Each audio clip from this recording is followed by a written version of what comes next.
All right, so let's go ahead and talk about our first official lesson of geometry, where we discuss the undefined terms. So these terms or vocabulary words will play a huge role for the rest of the school year. So it's very, very important that you do pay attention and take notes and actually understand what's going on. So let's start off with our first term, which is a point. A point denotes a location in space that has no shape or size, and it's considered zero-dimensional. So we all know what a point looks like. It's basically a dot. And what we're going to do with this dot is actually write a capital letter. We'll call this point A. So the way that we name a point is by using a capital letter. And luckily, we do have a capital letter, right? So this here is what we call A, or point A. Now, let's say that you have a different point. Well, you can't call this A because we already have a point A. So we'll call this B. You can call this C, but we'll call this B or point B. Remember, the rule here is that you only need a capital letter to name a point.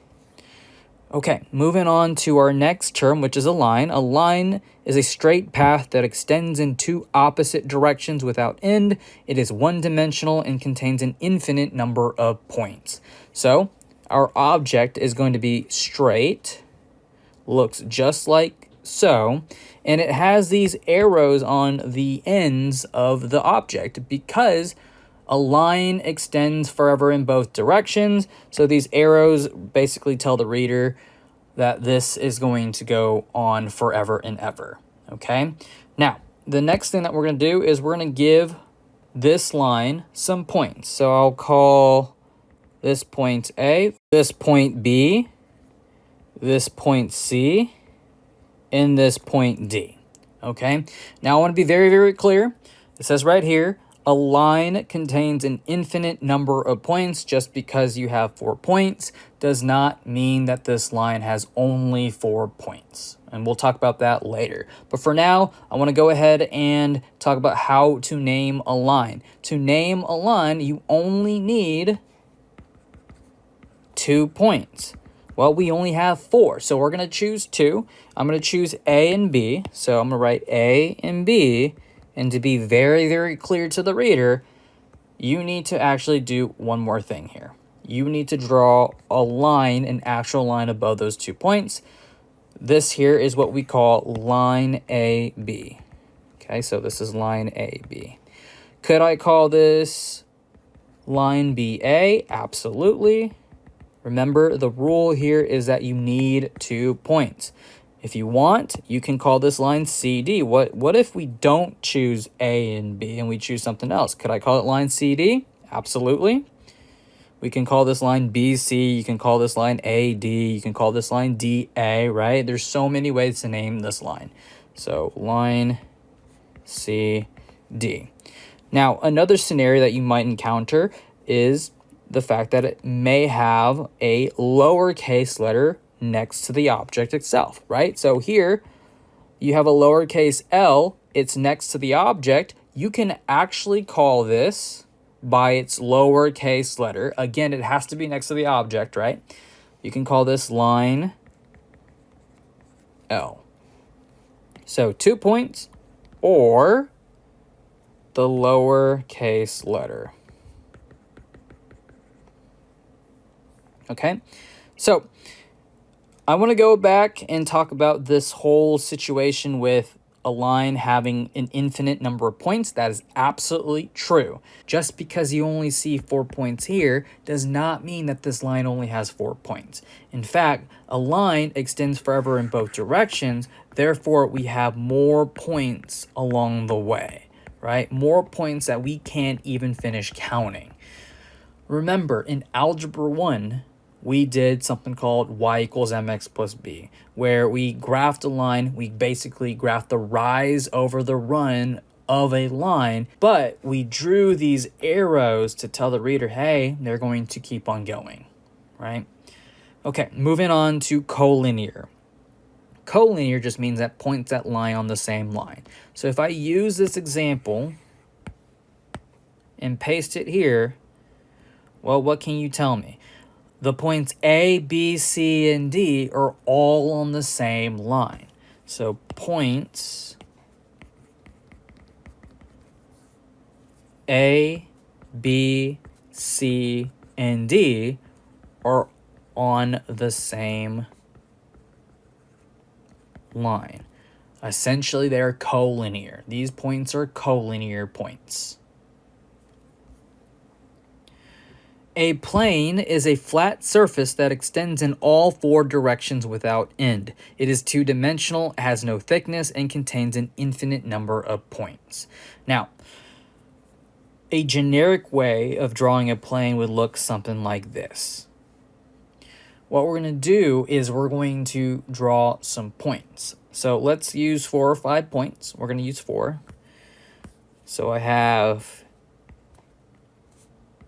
4 points that are shown. So we'll call this point A, B, C, and D. And then just quickly, we're going to write out another capital letter. But this letter doesn't have a point next to it, okay? And that's going to be very, very important. We'll talk about that later. So, to name a plane, we only need 3 points to name a plane. We have 4, so you only need to choose 3. So we can call this plane ABC. Again, you only need 3 points to name a plane. You can call this plane BAD, plane ACD, right? Now, it's very, very important to me that you write the word plane out, and then after, you're going to write the 3 points. Okay, so plane and then the 3 points. Very, very important.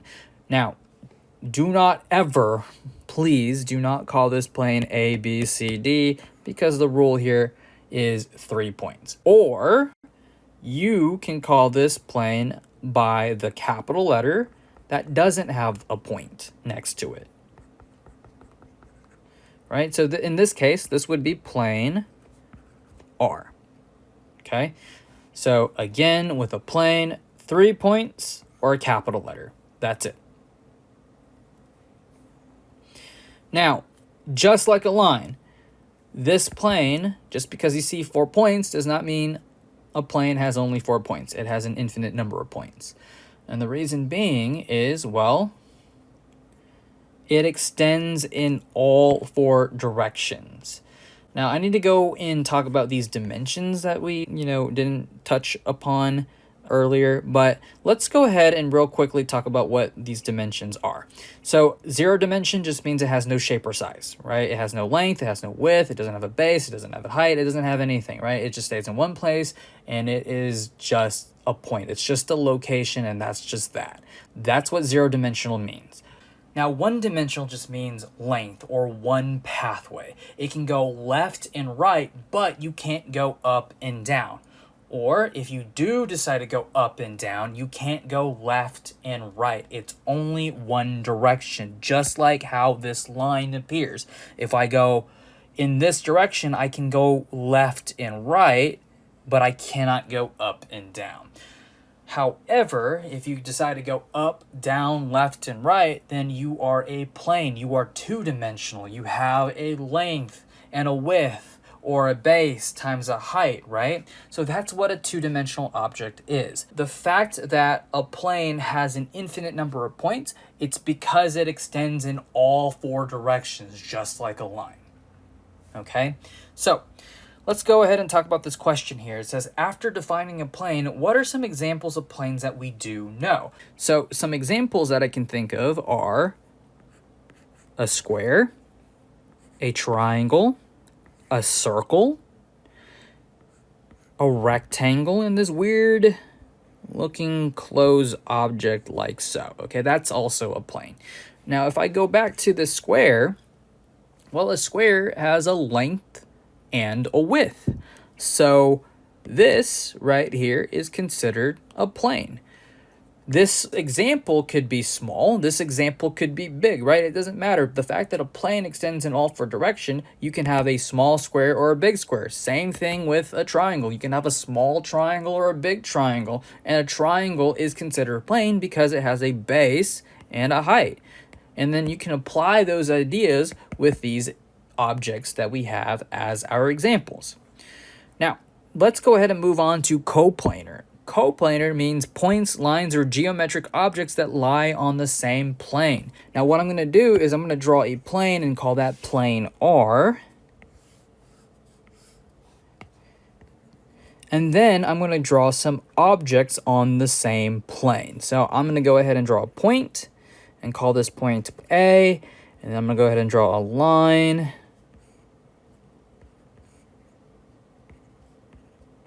And call this line BC. And then here, I'll draw my second line and then write a lowercase letter next to the object itself. So what we have, okay, remember, coplanar just means points, lines, or geometric objects that lie on the same plane. All of these three objects are on the same plane, so we call them coplanar, right? So we'll say that point A, line BC, and line L are coplanar. They are together on the same plane. Okay, so they are all together on plane R. A line segment is part of a line and it contains two endpoints. So if I go ahead and draw a line, and then here I have these 2 points, let's call them A and B. If I cut these things off, what we have here is a line segment. So I'll draw my line segment again. And these points here are endpoints. So endpoint 1 and endpoint 2, right? So how do we name a line segment? What we do is we take the 2 endpoints, which in this case are A and B, and then we're going to draw a bar above those 2 points. This is what we call line segment AB. Could I call this line segment BA? Absolutely, because the rule here is that you need 2 endpoints to name a line segment, right? So this right here is what we call line segment BA. Now, array has 1 endpoint and extends forever in one direction without end. So here I have a array. It has an initial point, and then it's going to go in the direction of B and then beyond. This is what array is, right? So the way that we name array is we use the starting point, which is A, and then the second point after it, which is B. And then we're going to draw a ray above those 2 points. So this is what we call ray AB. So we use the initial point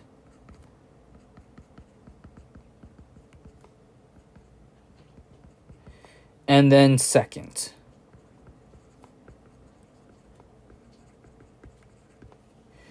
Okay, so yes, the order does matter. So I'll make a note right here. So the order matters. So can I call this ray BA? No, we can't call this ray BA because B is not the starting point, it's A. So the order does matter. You start at A and then the second point after it, and don't forget to draw the ray symbol above the 2 points. Okay, the next vocabulary word is congruent. It means same size and same shape. You probably have heard of that word before. So let's go ahead and draw a square, And what I'm going to do is I'm going to copy this square and paste it right here. Well, you have these two objects and you know that they are the same shape. And since I copied the original and pasted it right next to it, they are the same size. So therefore, these two objects are congruent. Now, if we were to talk about segments, right? Let's say that I have a pair of segments. So this one, I'm going to copy just because I want to have the same length here. We'll call this first segment AB and the second segment CD, okay? And they're both 3 centimeters long, okay? So these two objects are basically the same shape and they have the same size. What we do with segments, I want to tell the reader that they are congruent by using tick marks. This here, I'm going to draw 1 tick mark. And the fact that line segment AB is congruent to line segment CD, I have to use the same number of tick marks to tell the reader that they are indeed congruent. Okay, so here I will say that line segment AB is congruent to line segment CD. Now don't forget about the bars, right? Because you're talking about line segments. Now, if I were to do something like this, so here I'm going to draw this segment, and I'm going to copy and paste it here, okay? Let's call this line segment EF, and then this line segment GH. So here, this is going to be 5 centimeters long, and this is 5 centimeters long, right? So line segment EF and line segment GH, they're congruent because they are the same shape and they have the same size. So how many tick marks do I put here? Do I put 1 or do I put something else? Well, the fact that these two are locked in, right? These two are congruent. They only have 1 tick mark. Well, I can't use 1 tick mark for these. I have to use a different number of tick marks. So I'll use 2 tick marks here and 2 tick marks there, and then say that line segment EF is congruent to line segment GH, okay? Now, if you didn't catch on, this symbol right here means congruent, okay? We use that to compare 2 shapes. That's in the language of geometry. This symbol is something that you're very familiar with, right? This is the equal sign, which we use in the language of algebra, where we do, or we try to figure out what 5 plus 2 equals, right? We don't say 5 plus 2 is congruent to 7. That doesn't make sense.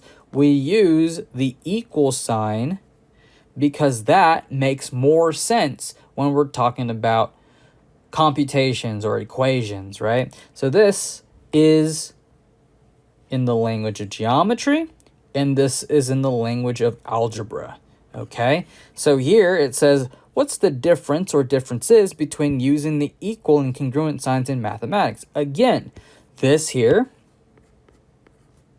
is the congruent sign. That's in the language of geometry. And we use that to compare shapes. This here is the equal sign. That's in the language of algebra. Basically, we use that sign to talk about equations or computations, something along the lines, right? So an example, again, 5 plus 2 is equal to 7, right? That's when we use the equal sign. But if we say 5 plus 2 is congruent to 7, well, that would not make sense. this would be an appropriate way to use the congruent symbol. Line segment AB is congruent to line segment CD. So hopefully that makes sense. Let's flip over to the next page and discuss the intersection of lines and planes. Here's a definition. The intersection involving two or more geometric figures is the set of points they have in common. For instance, let's take a look at this example. Two lines intersect exactly at one point, and that's always true. We have line L and line M. These two lines intersect exactly at one point, which is point P. So what is the intersection of the two lines? P or point P. Next, let's move on to the second example. Two planes intersect in a line. There are two planes shown. We have plane B in blue and plane A in green. By looking at the two planes, they intersect at line R. The question is, what is the intersection of the two planes? Again, line R.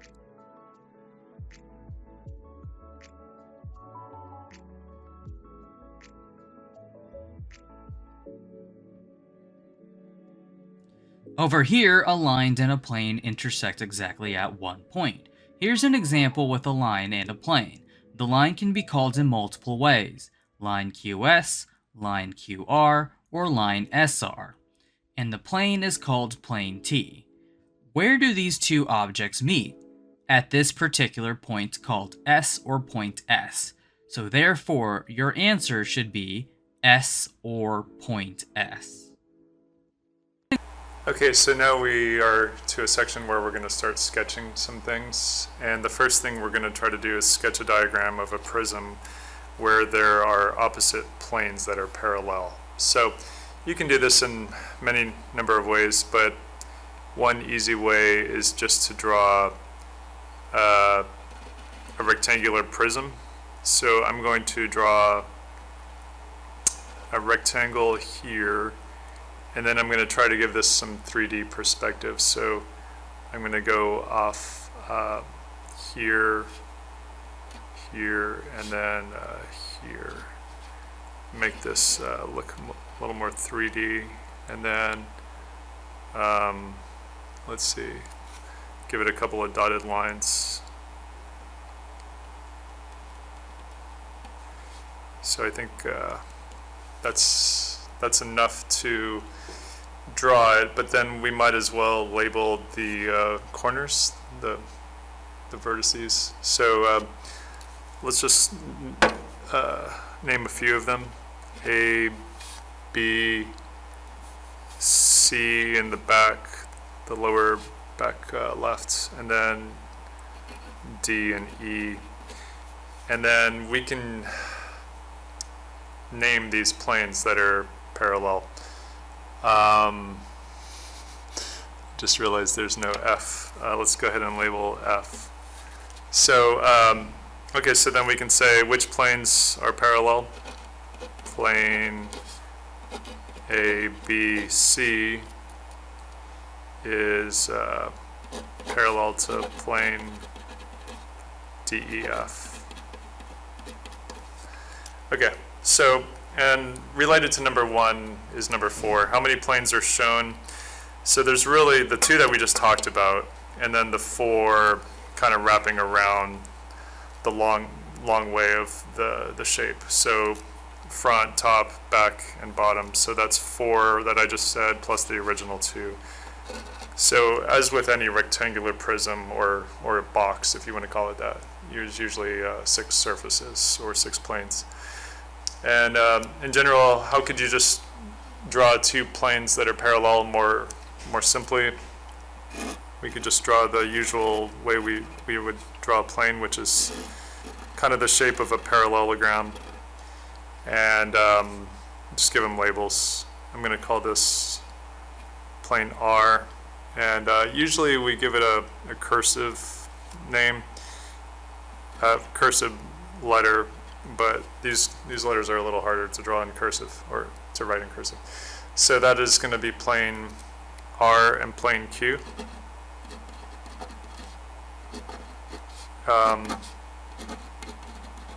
So this is just says plane R is parallel to plane Q.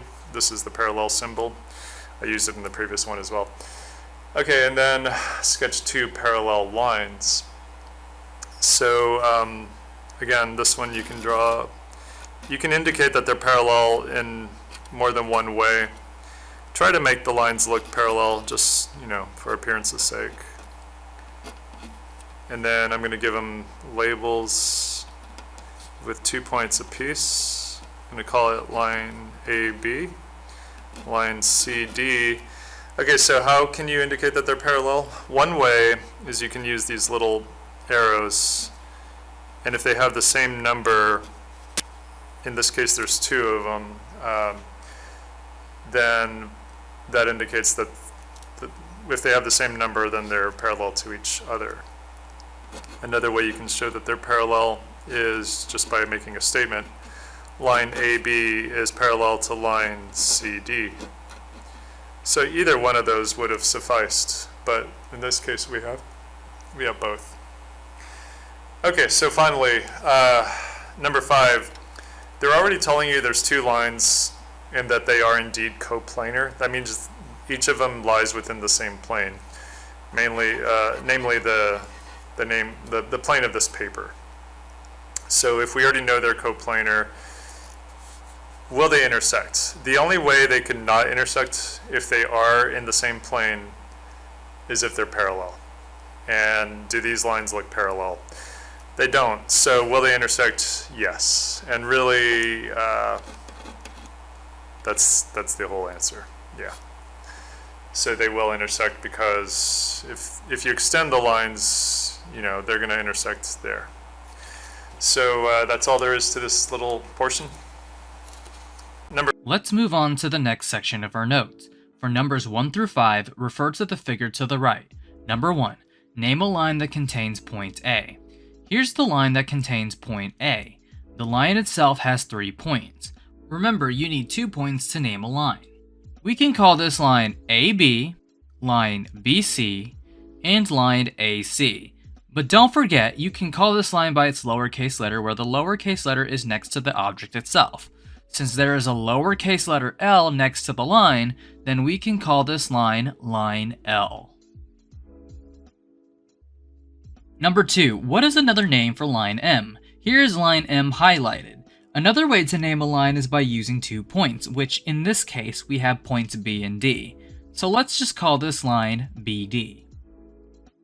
Also, as a reminder, order doesn't matter when it comes to writing lines. The rule is that you need 2 points to name a line.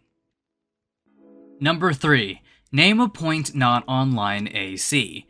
This is line AC. We can see that points E and D are not on that line. So, those are our answers.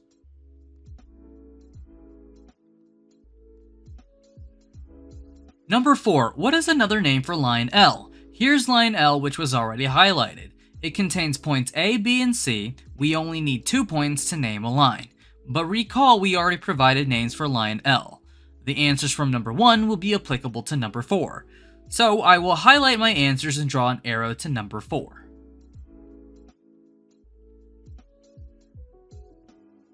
Number 5. Name a point not on line L or line M. The only point not on those 2 lines is point E. Now for numbers 6 through 10, we will draw and label a figure for each relationship. Number 6 says line AB is in plane Q. I will first draw plane Q and then line AB on top of the figure. As I always say, you need 2 points to name a line. Does the picture I have satisfy what number 6 says? Yes. Number 7 says line ST intersects line AB at P. We saw a picture of this example before, specifically at the top of this page. I will first draw line ST and then line AB. These 2 lines should intersect only once.